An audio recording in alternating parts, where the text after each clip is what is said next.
Dileesh agri വ്ളോഗിലേക്ക് സ്വാഗതം. ഇന്ന് ഞാൻ എൻ്റെ മഞ്ഞൾ കൃഷിയെ പറ്റിയിട്ടാണ് നിങ്ങളോട് സംസാരിക്കുന്നത്.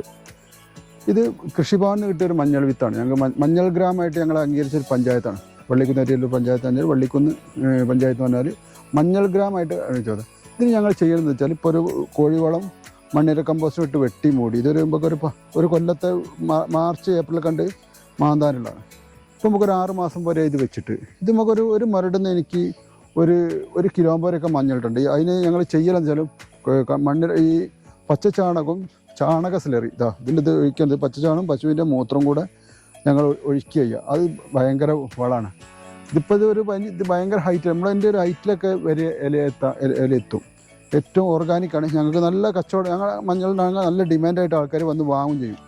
കാരണം അത് അത്രയും വിശ്വസിച്ച് വാങ്ങുന്നതാണ് ആൾക്കാർ. ഞങ്ങൾക്കൂടെ 300 രൂപ പ്രകാരമാണ് ഞങ്ങൾ ഈ മഞ്ഞളൊക്കെ ഞങ്ങൾ കൊടുക്കുന്നത്. 1 കിലോ മഞ്ഞൾപ്പൊടി കൊടുക്കുന്നത്. പച്ചമഞ്ഞൾ കൊടുക്കുന്നുണ്ട്. പച്ചമഞ്ഞളാകുമ്പോൾ ഞങ്ങൾക്ക് ലാഭം ഇനി. പക്ഷേ പച്ചമഞ്ഞൾ അങ്ങനെ ഓർഡർ കിട്ടില്ല. ഒരു 70-60 രൂപയൊക്കെ ഞങ്ങൾക്ക് 1 കിലോന് കിട്ടും. മഞ്ഞൾ മാത്രമല്ല കേട്ടോ, അവിടെ വലിയ ചേമ്പുണ്ട്, ഇഞ്ചിയുണ്ട്, ചെറിയ ചേമ്പുണ്ട് ഒക്കെ ഉണ്ട്. ഇനിയിപ്പോൾ ഇതിൽ ഞങ്ങൾ വാഴ വെക്കാൻ പോകുന്നത് ഒരു സുഹൃത്തിൻ്റെ സ്ഥലമാണ്.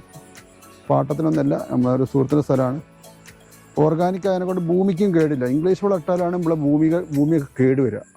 അപ്പോൾ മാക്സിമം ജൈവവളം തന്നെ. ഈ ചാണകത്തിൻ്റെ സ്ലറി ഒഴിച്ചാൽ തന്നെ നല്ലതാണ്. ഇനി ഇതൊക്കെ ഒന്ന് പുല്ലൊക്കെ പറിക്കാണ്ട്, പുല്ലിപ്പോൾ ഇത് ലേശമൊന്നും മണ്ണാണ്ട് ഇതാക്കിയാൽ വിത്തൊക്കെ പൊട്ടാനായിക്കണം. ഞാൻ മാന്തി കാട്ടിത്തരാത്തതാണ്. അടുത്ത് ഇത് നോക്കാം. കണ്ടോ ചേമ്പിനൊക്കെ ഉഷാറായി വരികയാണ്.